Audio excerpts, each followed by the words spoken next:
le récit de David et Goliath. David et Goliath, récit bien connu. Alors si vous ne le savez pas, nous entamons, depuis dimanche dernier, une série sur la vie de David. Et donc aujourd'hui, nous attaquons David et Goliath. Alors, c'est évident que David et Goliath est une des histoires bibliques la plus connue au monde.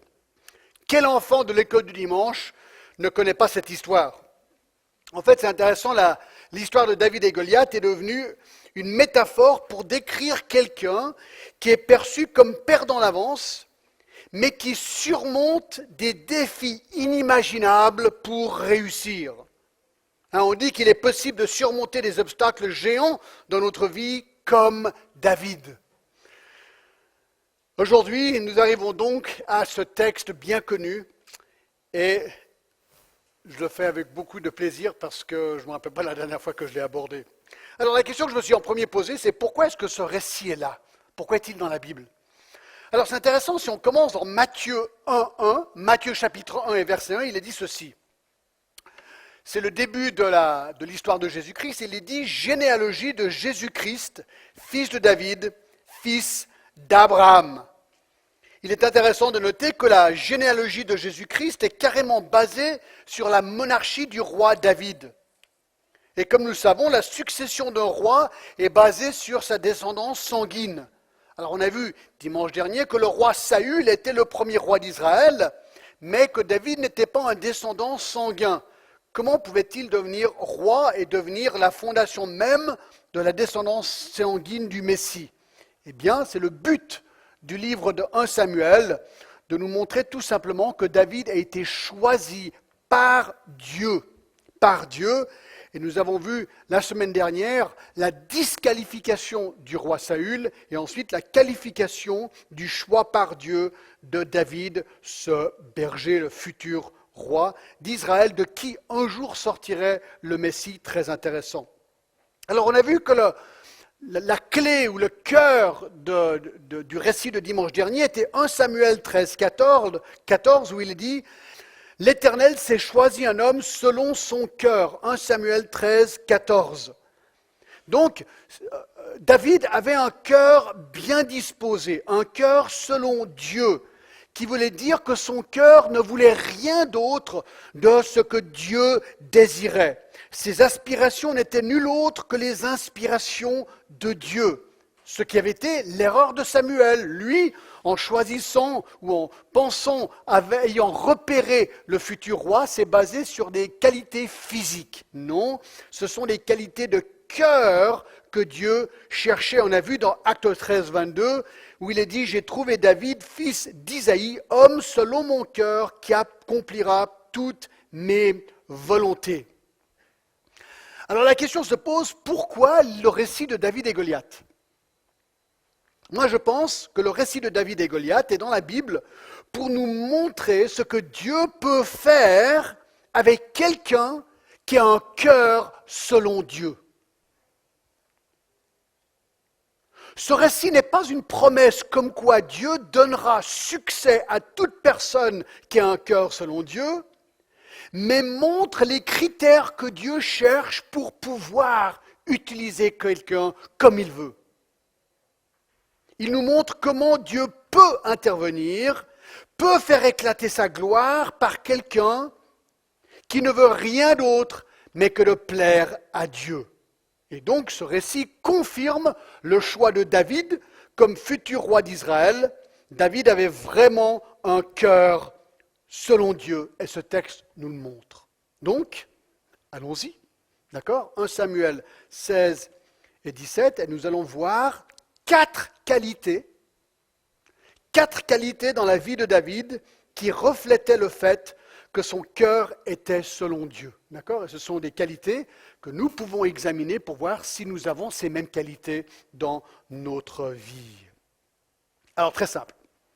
Là, c'est avant même le récit de David et Goliath, mais écoutez, c'est presque une révision. Numéro 1, David était transformé. David était transformé.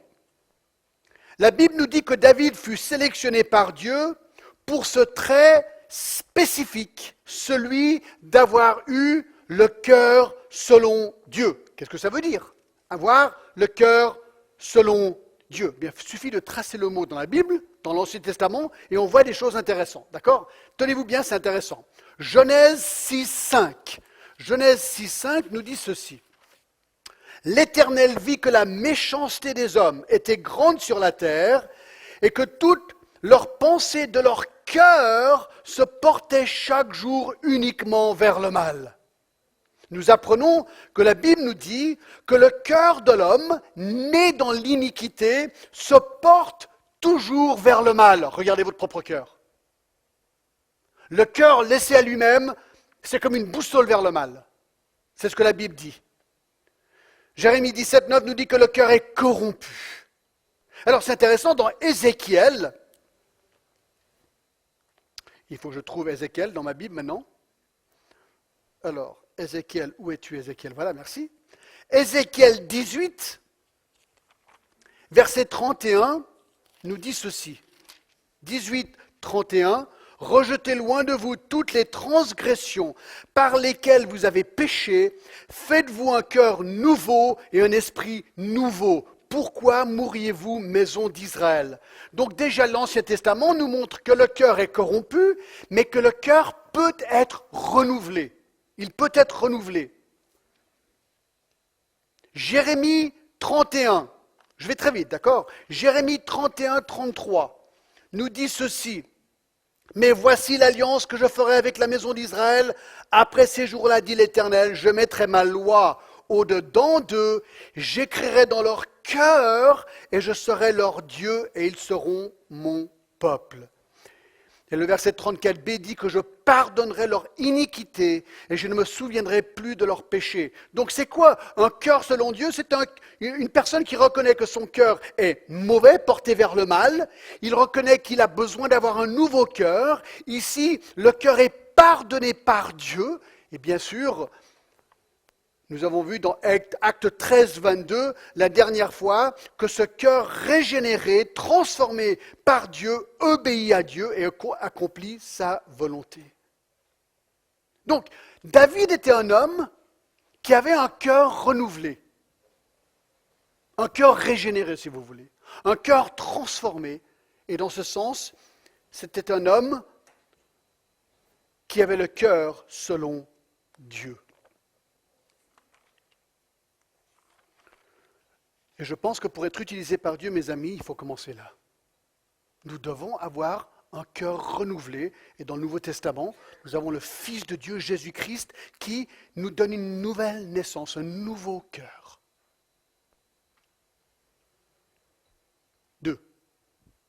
2. David était renommé. 1 Samuel 16, à partir du verset 14. C'est vraiment intéressant. Donc, nous avons vu la semaine dernière, il vient d'être sacré roi. Samuel, Dieu, par le biais de Samuel, a rejeté Saül, et il choisit David, et il le loin comme roi. Verset 13, Samuel prit la corne d'huile, loignit au milieu de ses frères, l'Esprit de l'Éternel saisit David à partir de ce jour-là, et dans la suite, Samuel se leva et s'en alla à Rama. Et maintenant, le récit commence très très intéressant. Ce que j'aimerais que vous voyiez, c'est la réputation de David. La réputation de David. C'est dans ce sens-là que je dis qu'il était renommé. Et lui ne réalise même pas la réputation qu'il a. Il vivait, vous vous rappelez, dans l'obscurité totale, il était berger. Lorsque Samuel demande de voir les fils d'Isaïe pour le futur roi, il aligne ses fils et il oublie de penser à David qui était le berger. Et Samuel dit non, aucun d'eux. Il n'y en a pas un autre? Ah ben oui, il y a le petit là-bas dans les champs. Ah ben c'est lui que je veux voir. Alors tout le monde est un petit peu surpris. Et ils amènent David, des champs, berger, clac, c'est lui qui devient oint par Dieu. Voyons la réputation qu'il s'est faite dans l'obscurité. Regardez verset 14.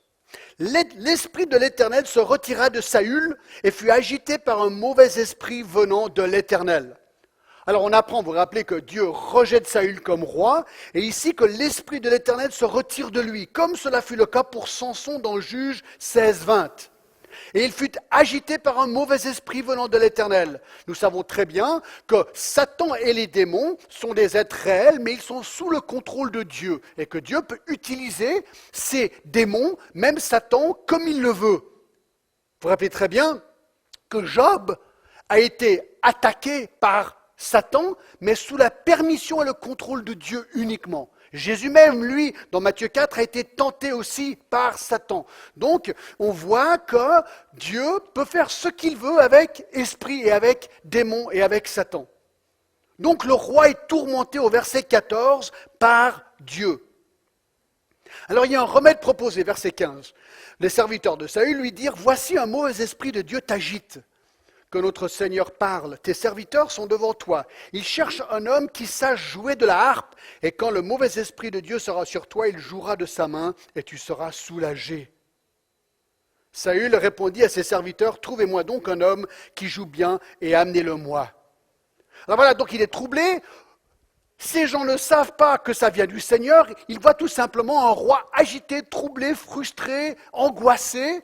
Ils se disent, écoute, il faut de la thérapie musicale. La thérapie musicale. Alors vous savez qu'il n'y avait pas encore d'iPod et de choses modernes à l'époque. Donc pour avoir de la thérapie musicale, il fallait des musiciens. Et alors il faut trouver un musicien. Alors attention, je ne sais pas si on vous demandait, va chercher un musicien pour soulager le roi. Je pense que la conclusion va être, tu ferais mieux d'avoir un super bon musicien. Pas un gars qui sait à peine jouer 3 cordes, qui fait des fautes. Ça ne va pas jouer pour le roi. Le roi c'est le top du top, le meilleur. Que le meilleur marche pour le roi. Et ça, encore aujourd'hui, la musique est considérée thérapeutique pour bien des troubles. Alors, regardez comment il trouve le musicien pour soulager le roi, verset 18. L'un des serviteurs prit la parole et dit, « Voici, j'ai vu un fils d'Isaïe, Bethléemite. » Alors, il l'a vu. Qui sait jouer. Il sait jouer. Aussitôt que Saül donne l'ordre de trouver un musicien, ses serviteurs suggèrent quelqu'un qu'il avait rencontré personnellement et qui pense ferait l'affaire. Alors de nouveau, on ne pouvait pas aller vérifier quelqu'un sur YouTube à l'époque pour voir s'il était vraiment bon. C'était la réputation de la personne. Donc celui qui propose ce jeune doit vraiment être sûr de son coup. Ça aurait pu coûter son job, peut-être même sa vie. Vous savez, on sait très bien, Saül, il est un petit peu énervé, ce gars, souvent. Et on verra qu'il est assez propice à lancer des lances contre des gens qu'il n'aime pas. Donc, je pense qu'il fallait qu'il fasse vraiment attention. Bref, il recommande ce jeune homme. Ce jeune homme, c'est qui? C'est David. C'est David. Alors, il dit qu'il sait jouer la harpe. C'est le premier trait que souligne ici le fait qu'il devait jouer vraiment bien la harpe. Alors cette harpe, c'est un kinnor en hébreu, était une petite harpe portable ou portative. Vous pouvez aller sur Google et regarder, vous verrez, il y a beaucoup de photos par rapport à cela, n'est-ce pas? La première fois que cette harpe est mentionnée, c'est dans Genèse 4, 21, où il est dit ceci. Genèse 4, 21, nous apprenons, le nom de son frère était Jubal, il fut le père de tous ceux qui jouent de la harpe et du chalumeau. Alors là, chalumeau, je ne sais pas trop ce que c'est, mais la harpe, c'est une harpe, d'accord? Et il y a des reliefs sous-marins trouvés par les archéologues qui montrent ce genre d'instrument. Bref, ce que je trouve intéressant, c'est qu'il est où David? David, il est berger dans les champs, paumé avec ses brebis. C'est une arrière-pensée pour le faire venir devant Samuel. Personne ne pense à lui. D'accord? Mais une chose qu'il faisait lorsqu'il faisait paître ses brebis, c'était de jouer la harpe. Et je trouve intéressant ici de voir comment Dieu peut utiliser un trait, quelque chose dans une vie, comme David qui joue à la harpe, il n'aurait jamais imaginé de sa vie qu'un jour, c'est son jeu de harpe qui le ferait monter dans la présence du roi. Jamais il aurait imaginé ça de sa vie. Il était là en train de faire ses troupeaux, il jouait sa harpe, et tout d'un coup, paf, il est catapulté dans la présence du roi pour le soulager. Mais c'est un truc de fou. Il n'y a que Dieu qui peut faire ça. Il n'y a que Dieu qui peut faire ça. Alors c'est intéressant, si David n'avait pas joué la harpe, on n'en serait pas ici dans l'histoire. Donc Dieu a utilisé ce trait de manière vraiment spécifique dans sa vie. Et je dirais que la leçon pour nous, c'est que nous ne devons pas sous-estimer ce que Dieu peut faire de nos dons, même naturels. Dieu veut vous prendre, vous, avec vos dons, ce que vous faites bien ou moins bien, mais il veut vous prendre et vous sanctifier et vous utiliser. C'est ce qu'il a fait ici avec David. Alors c'est intéressant de noter, Dieu l'a vraiment utilisé parce que qui a écrit la plupart des psaumes? David, la musique. Dieu a vraiment utilisé cet homme. Donc on apprend quoi d'autre par rapport à lui? Puis on apprend qu'il s'est joué un homme fort et vaillant. Un mot d'original. Écoutez mes amis, c'est dommage parce que Hollywood, j'ai l'impression, nous fait penser ou percevoir David, puisqu'il est musicien, il joue une harpe un petit peu faiblard, maigre, un petit peu... Non, écoutez, là, c'est un gars baraqué. Il est baraqué, un homme fort et vaillant. Et regardez le prochain mot, un guerrier. Il avait des biceps, il était baraqué, il était guerrier, littéralement un homme de guerre. Moi, je pense qu'il avait le look un petit peu de Chuck Norris, peut-être. Il était vraiment baraqué. Mais ouais, c'est comme ça qu'il est ici. Mais regardez, en plus, on apprend qu'il parlait bien. Littéralement prudent ou doué en parole. C'est intéressant, Dieu utilise même le fait qu'il est bon parleur, c'est-à-dire il sait bien parler, il communiquait bien, et c'est lui que Dieu a utilisé pour écrire la plupart des psaumes. Donc, son jeu de musique, ainsi que son jeu de parole, Dieu les a utilisés à un moment dans sa vie où il n'imaginait même pas cela. Et regardez en plus, un homme de belle figure. Il était beau. Aussi simple que ça. Il était beau. Moi, mes critères de beauté masculine, je ne suis pas très bon, d'accord? Mais apparemment, à l'époque, il était considéré beau gars. Et je pense qu'il frappe le plus dans ce descriptif, et tout ça, Dieu va l'utiliser pour l'histoire de David et Goliath. Regardez, en plus, l'Éternel est avec lui. Ça, c'est ce qui frappe. Cette petite phrase caractérise la vie, la clé du roi David, ou du futur roi David. Le Seigneur est avec lui, c'est normal. Son cœur était renouvelé, était régénéré. Son cœur était le cœur selon Dieu. C'est la clé du texte. Tout ce qui anime David est lié à sa relation avec le Seigneur. David veut plaire au Seigneur, que ce soit avec, regardez, son jeu de harpe, excellence. Son jeu de parole, excellence. Physiquement, excellence. C'est un homme d'excellence. Dieu est avec lui.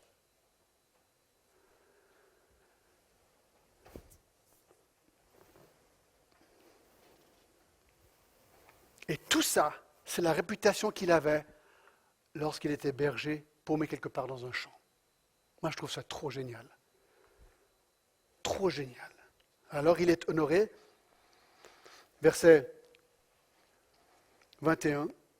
Là, Isaïe prit un âne qu'il chargea, verset 20, de pain, d'une outre de vin et d'un chevreau. Il envoyait ces choses à Saül par David, son fils. David arriva auprès de Saül et se présenta devant lui. Et il plut beaucoup à Saül et il fut désigné pour porter ses armes. Non seulement est-ce qu'il est devenu musicien, il est devenu le porteur d'armes, un poste de grande valeur et de grand honneur. Il porte les armes de Saül. Saül fit dire à Isaïe, je te prie de laisser David à mon service, car il a trouvé grâce à mes yeux. Et lorsque le mauvais esprit de Dieu était sur Saül, David prenait la harpe et jouait de sa main. Saül respirait alors plus à l'aise et se trouvait soulagé, et le mauvais esprit se retirait de lui. On voit que vraiment Dieu organise tous ces événements, et il utilise la musique pour soulager Saül, qui pourtant a un problème spirituel. Très intéressant, je trouve. Quelle était la réputation de David? C'est beau à voir, non? Moi, je poserais la question, quelle est ta réputation? Quelle est ma réputation? Sache que ta réputation, même si tu ne t'en rends pas compte, est en train de se faire autour de toi. Même si tu dis, ouais, mais moi je suis dans l'obscurité, je suis perdu, personne ne voit rien. Qui suis-je? Les gens te voient, Dieu te voit. Et ta réputation est en train d'être faite. Et Dieu veut t'utiliser. Il veut que ta réputation soit telle qu'il puisse t'utiliser. Le Proverbe 22:1. La réputation est préférable à de grandes richesses et la grâce vaut mieux que l'argent et que l'or. Alors, quelles sont les qualités dans la vie de David qui relevaient qu'il avait un cœur selon Dieu? Numéro 1, il était transformé. Numéro 2, il était renommé. Il était renommé. Numéro 3, David était appliqué. David était appliqué. On est dans le chapitre 17 maintenant et on commence au verset 1. Il était appliqué. Il avait une attitude, mes amis, ne louons pas ça, c'est génial. C'est vraiment génial. Alors, regardons, c'est maintenant la bataille des Philistins contre Israël et la bataille de David contre Goliath. Chapitre 17, verset 1. Premièrement, la nature de la bataille d'Israël contre les Philistins. Les Philistins réunirent leurs armées pour faire la guerre et ils se rassemblèrent à Soko, qui appartient à Juda. Ils campèrent entre Soko et Azekah, à Éphèse d'Amim. Donc, si vous regardez une carte d'Israël, c'est au sud de Jérusalem, un petit peu à gauche, à environ 17 kilomètres. Il y a deux villes appelées Soko et Azekah dans cette région qui s'appelait Shaphéla. Ces deux villes étaient sur des collines séparées d'une vallée d'entre 3 et 4 kilomètres, dans laquelle se trouvait une petite rivière qui s'appelle le Wadi. Alors j'ai eu le privilège d'y aller. Et on peut y aller aujourd'hui. Si, Robin, tu peux le noter, si un jour il y a un nouveau voyage qui va se dessiner, je crois, l'année prochaine, ça vaut la peine d'y aller, parce que là on est vraiment dans cette vallée. Il y a le ruisseau, il est sec d'habitude, moi j'y étais quand il était sec, mais des pierres et des cailloux, il y en a des milliers. Des centaines de milliers, d'accord? Et c'est tout à fait plausible de voir comment ça s'est passé, la colline Israël, la colline des Philistins avec la rivière entre les deux, d'accord? Donc, les Philistins, c'était les ennemis acharnés d'Israël, avaient capturé Soko et Azekah, et ils menaçaient de continuer leur marche au nord pour prendre Jérusalem. Alors bien sûr, ils avaient peur, les Juifs, alors le roi vient pour tenter de les arrêter. Verset 2, Saül et les hommes d'Israël se rassemblèrent aussi et ils campèrent dans la vallée de Térabinthe et ils se mirent en ordre de bataille contre les Philistins. Et les Philistins étaient vers la montagne d'un côté et Israël était vers la montagne de l'autre côté et la vallée les séparait. Donc voilà la bataille. 2. La description du géant guerrier nommé Goliath. Regardez le verset 4. Un homme sortit alors du camp des Philistins et s'avança entre les deux armées. Il se nommait Goliath. Il était de Gath. Donc, les Philistins présentent leur guerrier star.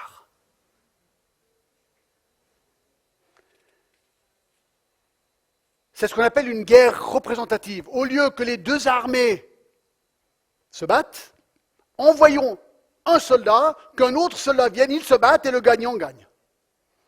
Ça évite beaucoup de massacres. Donc voilà ce que suggèrent les Philistins. Ils sont sûrs de leur jeu. Ils se disent, attends, Goliath, il est invincible.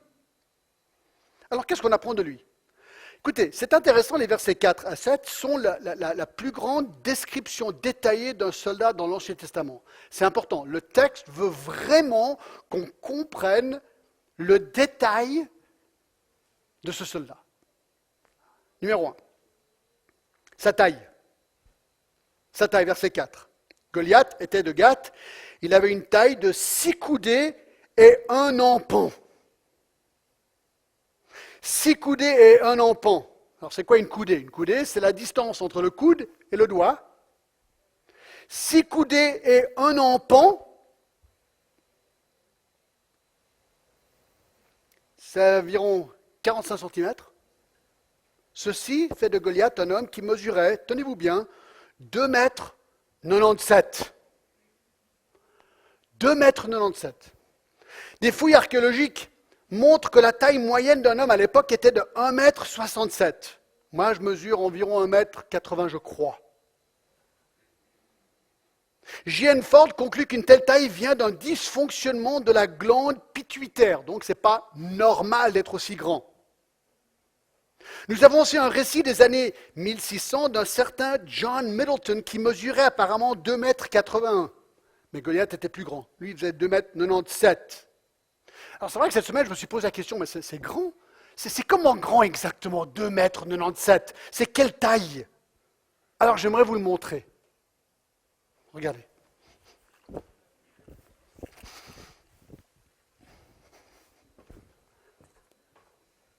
Alors tenez-vous bien. Tout d'un coup, j'ai l'impression de faire vraiment petit, quoi. Alors ça, c'est la taille de Goliath. 1,97 m. 1,97 m. 2,97 m, oui, merci. Alors, Saül était le plus grand d'Israël, le roi Saül. Il était minus comparé à Goliath. Alors, qu'est-ce qu'on apprend encore de lui? Attendez voir, je vais laisser ça là. Non, je vais laisser ça là. Et ça marche. Ah, ça marche. Salut Goliath. Mais là, il faut rajouter là. Hein. C'est pas tout à fait. Attendez voir, on va faire comme ça, c'est encore mieux là. Comme ça donne la réelle taille comparée à moi. Alors, il avait, verset 5, un casque d'airain. Ensuite, il portait, alors bien sûr, il y avait un petit défaut avec ce casque. Le front était découvert. Ça, on le verra dans quelques instants encore. Quelques instants. Il aurait dû avoir une visière aussi. Sa cuirasse, donc c'était une armure. Alors, tenez-vous bien, regardez verset 5. Il portait une cuirasse à écailles du poids de 5000 cycles d'airain. Alors, ça fait combien ça? Ça fait 82 kilos. Vous dites, ouais mais John, montre-moi 82 kilos. Alors, j'aimerais vous le montrer. Flavius, est-ce que tu pourrais venir te mettre ici? Il était d'accord, hein? Il était d'accord. Alors, tu te mets là. Voilà. Alors, Flavius, tu pèses combien? 80. 80 kilos. Donc, il faudrait rajouter 2 kilos. Est-ce que ma Bible fait à peu près 2 kilos? Non. Et ma montre? D'accord. D'accord. Écoutez, alors, Flavius plus 2 kilos, c'est le poids de l'armure de Goliath. Merci, on l'applaudit très fort. Waouh! D'accord. En plus, il avait aux jambes une armure d'airain et un javelot d'airain entre les épaules. Le bois de sa lance était comme une ensouple de tisserand et la lance pesait 600 cycles de fer, 10 kilos, juste pour la lance. Ce qui portait son bouclier marchait devant lui. En plus, il avait un monstre bouclier, mais il était un grand bouclier, donc quelqu'un d'autre le portait. Alors, c'est important, cette description, parce qu'au chapitre 16, verset 7, l'Éternel dit à Samuel, ne prends point garde à son apparence et à la hauteur de sa taille, parlant de Eliab. Lorsqu'il voyait les frères d'Ésaïe défiler, il s'est dit, ah bah, lui, il est grand, beau, fort, c'est sûr, c'est lui. C'est comme ça qu'ils avaient choisi Saül. Et là, on est en train de dire, attends. Les critères humains, parfois, c'est pas ça.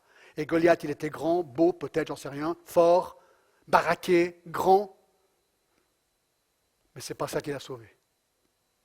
Donc nous ne mettons pas notre espérance dans les traits et les capacités physiques. 3. Le défi de Goliath envers les troupes d'Israël. Maintenant, ça va très vite l'histoire, regardez.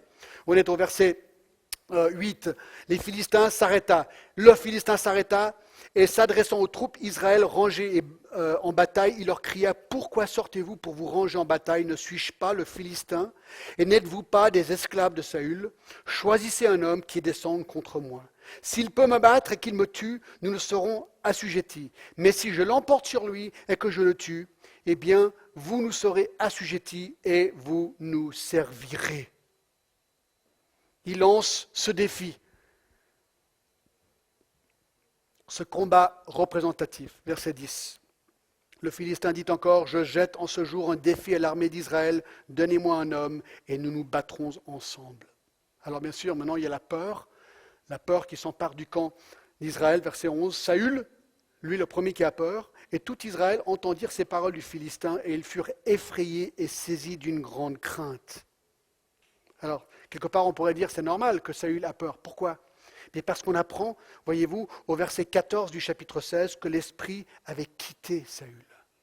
Saül n'a plus le Seigneur, il n'a plus la confiance du Seigneur. Il ne peut plus avoir une perspective divine sur la chose. Il n'est laissé qu'à lui. Il n'a plus foi en Yahvé, plus aucune assurance sur la suite des choses. C'est que quand on marche avec le Seigneur, mes amis, qu'on a une confiance sur ce qui peut arriver dans l'avenir. 5. L'arrivée de David sur le champ de bataille. Verset 12. Or David était fils de cet Éphratien de Bethléem, de Juda, nommé Isaïe, qui avait 8 fils et qui, du temps de Saül, était vieux, avancé en âge. Les 3 fils aînés d'Isaïe avaient suivi Saül à la guerre. Le premier-né de ces 3 fils qui étaient partis pour la guerre s'appelait Eliab, le second Ammidanab et le troisième Shama. David était le plus jeune, et lorsque les 3 aînés eurent suivi Saül, David s'en alla de chez Saül et revint à Bethléem pour faire paître les brebis de son père. Le Philistin s'avançait matin et soir et se présenta devant eux pendant 40 jours. Donc on apprend que les 3 frères de David sont là à la bataille, mais lui, il a dû repartir dans les champs pour faire paître les brebis. Donc de nouveau, il est toujours dans l'obscurité et ne s'attend pas du tout à être utilisé comme ça. Il arrive sur le champ de bataille, verset 17, Isaïe dit à David, son fils, « Prends pour tes frères cet épha de grains rôtis et ces 10 pains et cours au camp vers tes frères. Porte aussi ces 10 fromages au chef de leurs milliers. Tu verras si tes frères se portent bien et tu m'en donneras des nouvelles sûres. » Peut-être que le délai, parce que pendant 40 jours, vous vous rappelez, Goliath venait, le délai n'était pas attendu, et peut-être qu'il manquait de provisions là-haut, on ne sait pas trop. Bref, le papa de ses fils dit, je vais envoyer des provisions, David, est-ce que tu pourrais les prendre? Donc il les prend. Verset 19, ils sont avec Saül et tous les hommes d'Israël dans la vallée des Térébintes, faisant la guerre aux Philistins. David se leva de bon matin, il laissa les brebis à un gardien, prit sa charge et partit comme Isaïe lui avait ordonné. Lorsqu'il arriva au camp, l'armée était en marche pour se ranger en bataille et poussait des cris de guerre. Israël et les Philistins se formèrent en bataille, armée contre armée.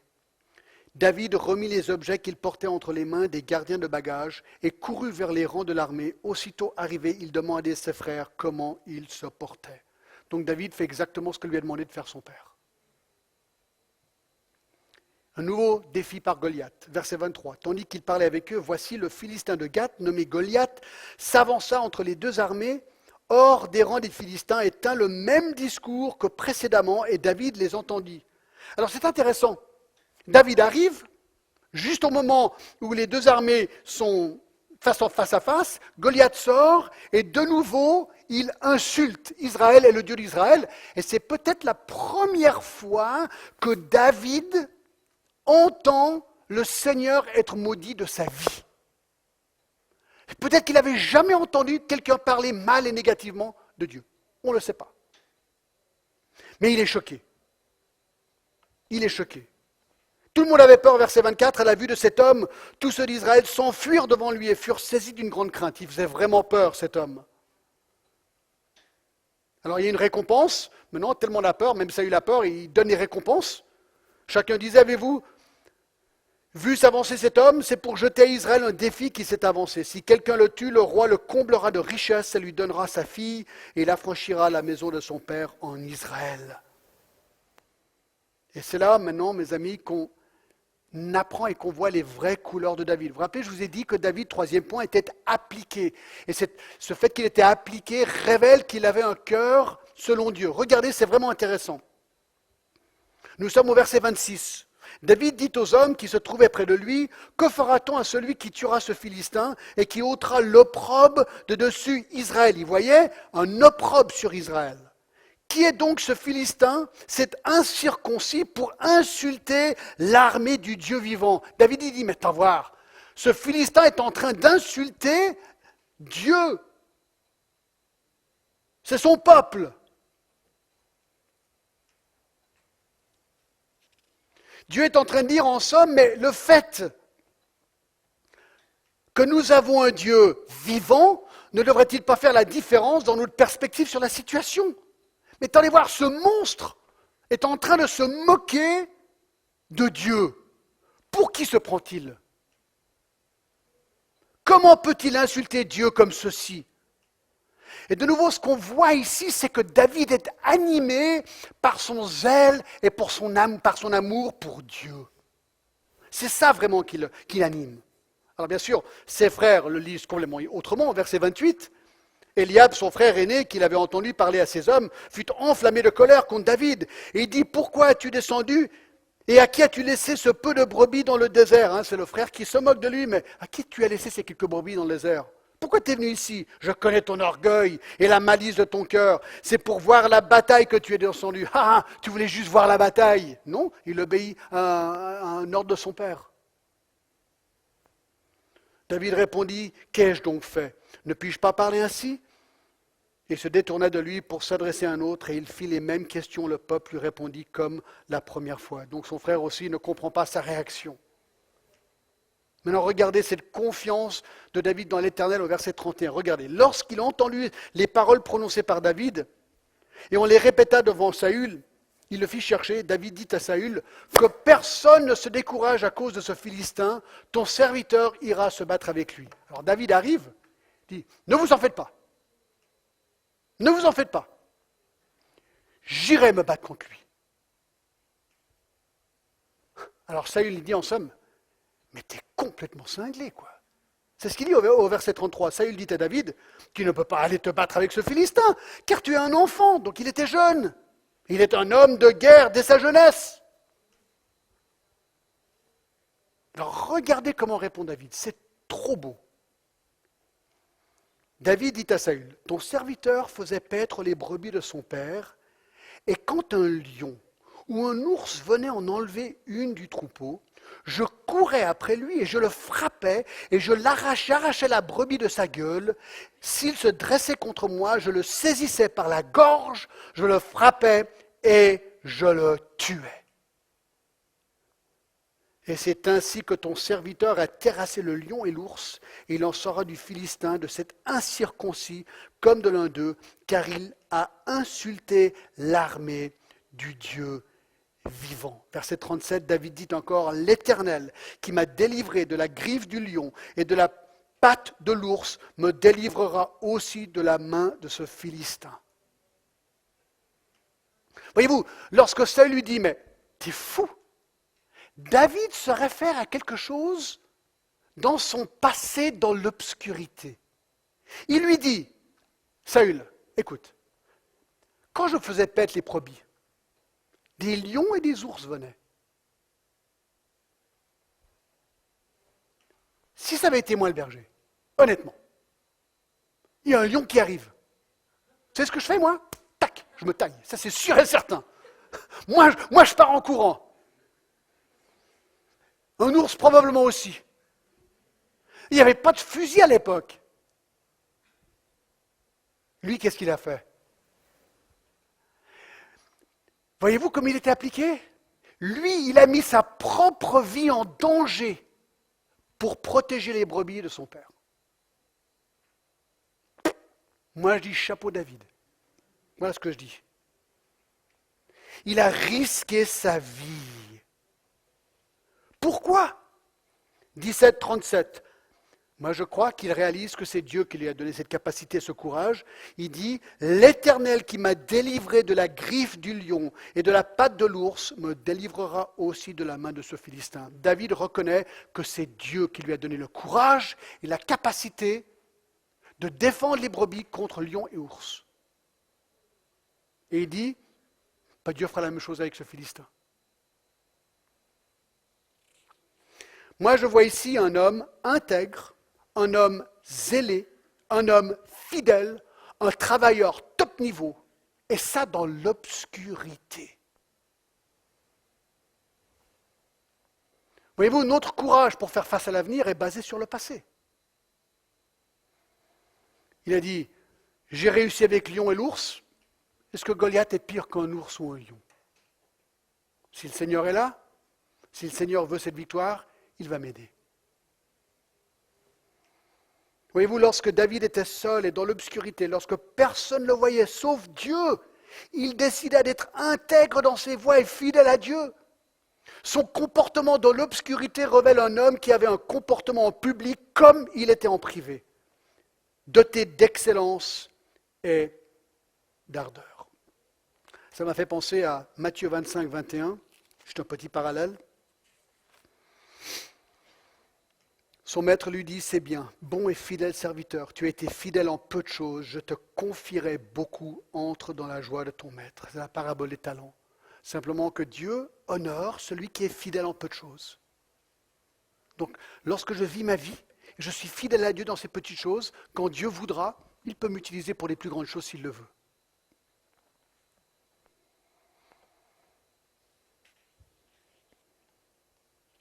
Alors, est-ce que la réussite est toujours certaine? Non, ça on l'avait déjà aussi vu.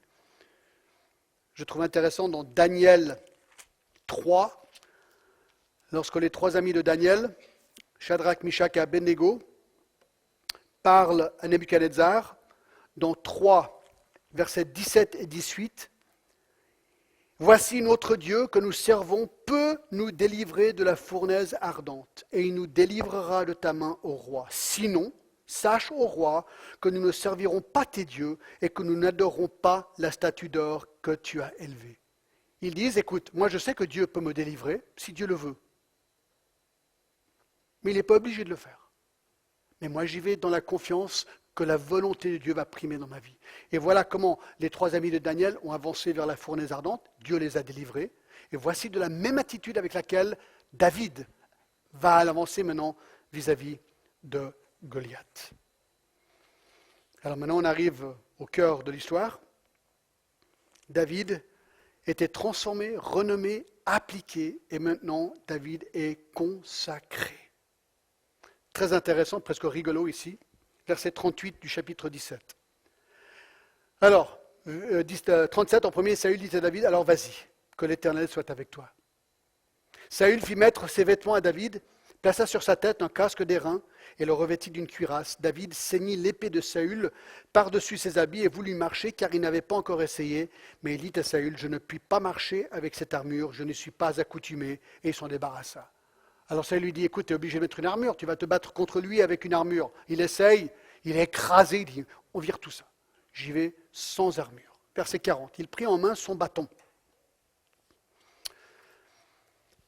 David avance contre Goliath. Il prit en main son bâton, choisi dans le torrent 5 pierres polies. Donc il descend dans le torrent, et là il cherche 5 pierres polies. Alors quand j'étais dans ce torrent, j'ai fait pareil.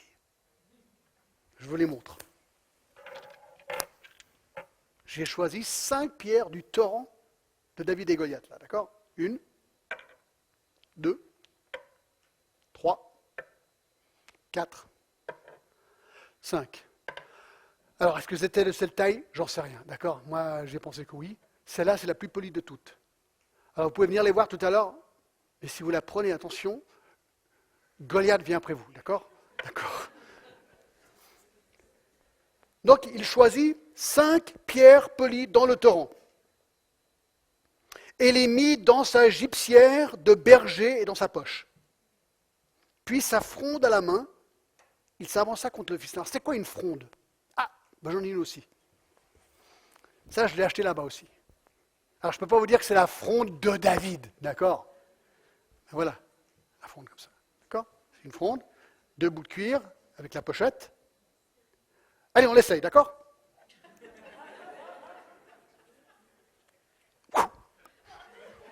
Il n'y a pas de pierre dedans, d'accord? Alors, il fait comme ça, d'accord?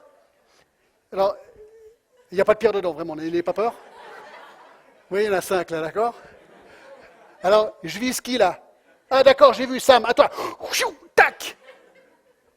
Ah, il vient de faire comme ça en plus, c'est marrant. Non, c'est comme ça qu'il faisait, apparemment. Hein. Alors ça aussi, je mets là. Alors regardez, c'est très intéressant. J'en suis où là? J'étais distrait par ce que je faisais. Ah ouais. J'aimerais vous montrer la précision avec laquelle pouvaient tirer des gens à la fronde. Juge 20 et le verset 16. Regardez, Juge 20 et le verset 16 dit ceci. Parmi tout ce peuple, il y avait 700 hommes d'élite qui ne se servaient pas de la main droite. Tout cela pouvait, en lançant une pierre avec la fronde, viser un cheveu sans le manquer. Il pouvait viser un cheveu, alors à quelle distance ils ne disent pas, mais ça montre la précision avec laquelle ils étaient entraînés pour tirer leur fronde. Alors tout d'un coup, moi je trouve que ça met un nouvel intérêt dans cette histoire parce que c'était vraiment des guerriers entraînés avec leur fronde. Donc, il prend sa fronde dans sa main, verset 40, il avança contre le Philistin. Donc il a sa fronde dans la main. Le Philistin s'approcha peu à peu de David et l'homme qui portait son bouclier marchait devant lui. Le Philistin regardait, lorsqu'il aperçut David, il le méprisa en voyant en lui qu'un enfant blond et d'une belle figure. Le Philistin dit à David, suis-je un chien pour que tu viennes à moi avec des bâtons? Et après l'avoir maudit par ses dieux, il ajouta, viens vers moi et je donnerai ta chair aux oiseaux du ciel et aux bêtes des champs. Il est très confiant, n'est-ce pas?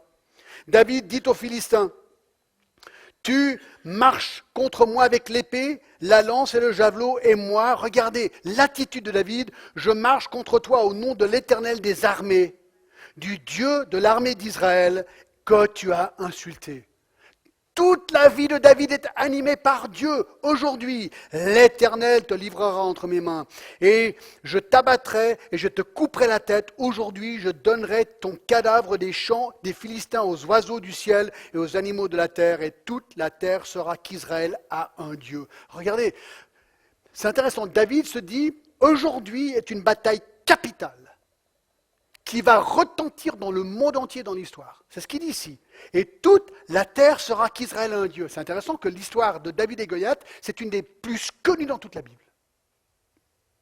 Et toute cette multitude saura que ce n'est ni par l'épée, ni par la lance que l'Éternel sauve, car la victoire appartient à l'Éternel et il vous livre entre nos mains.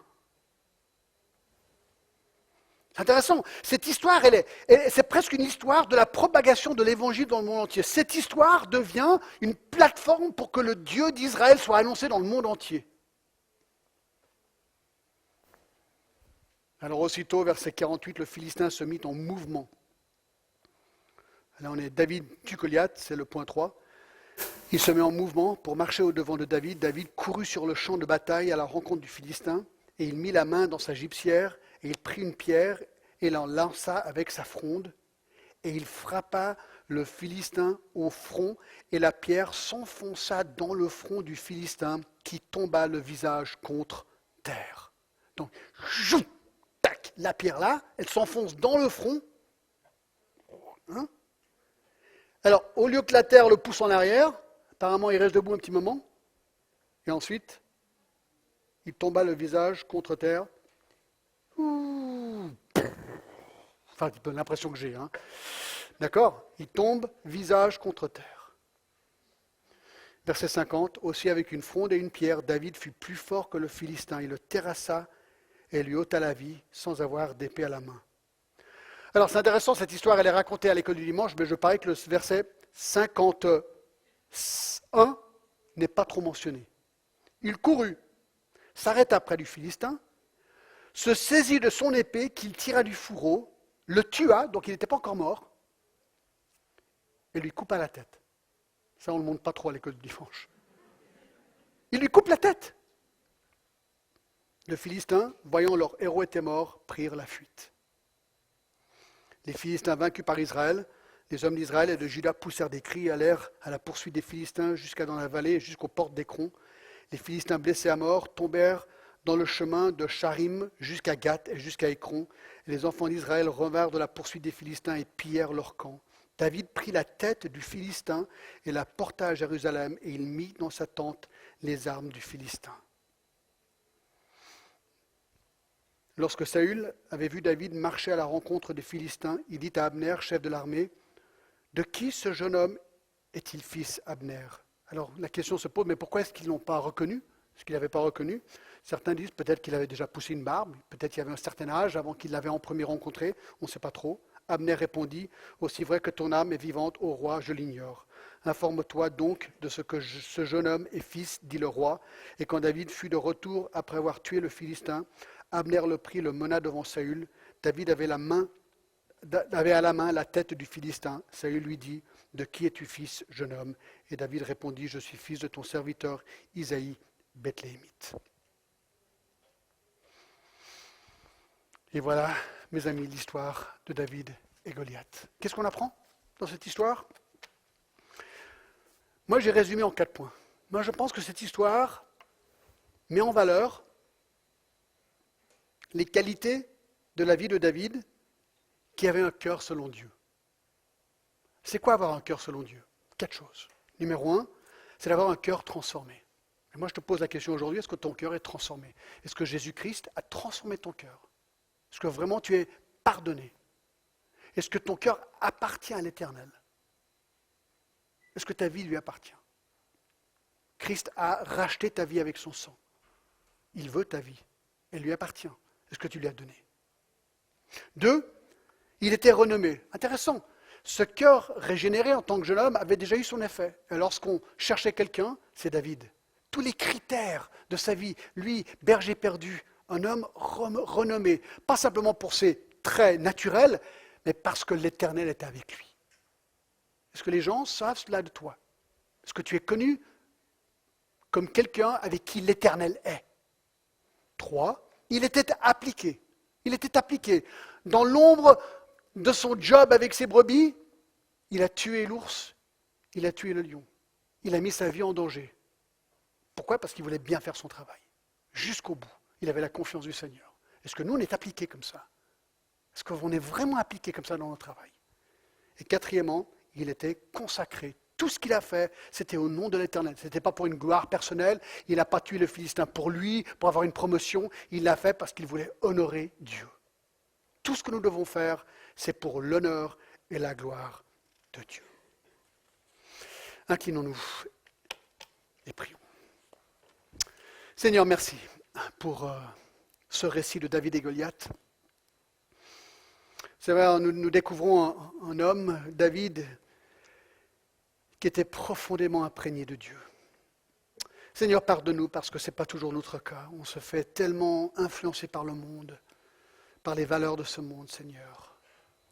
Parfois, on a peur, parfois on se cache, parfois on est timide de l'Évangile, Seigneur. Et moi, je te prie que notre vie soit vraiment un reflet d'avoir des cœurs selon Dieu. Seigneur, touche-nous. Montre-nous où nous faillons, montre-nous où nous allons bien, Seigneur. Encourage-nous. Peut-être y a-t-il quelqu'un ici qui ne connaît pas le Seigneur. Moi, je te demande aujourd'hui que leur cœur soit transformé par ton Fils, Jésus-Christ, mort et ressuscité pour nous. Seigneur, fais de nous des David. Que tu nous utilises comme lui ou pas, ce n'est pas ça la question. Seigneur, nous voulons être utiles à toi, comme tu veux nous utiliser. Seigneur, je te remercie. À toi la gloire, au nom de Jésus. Amen.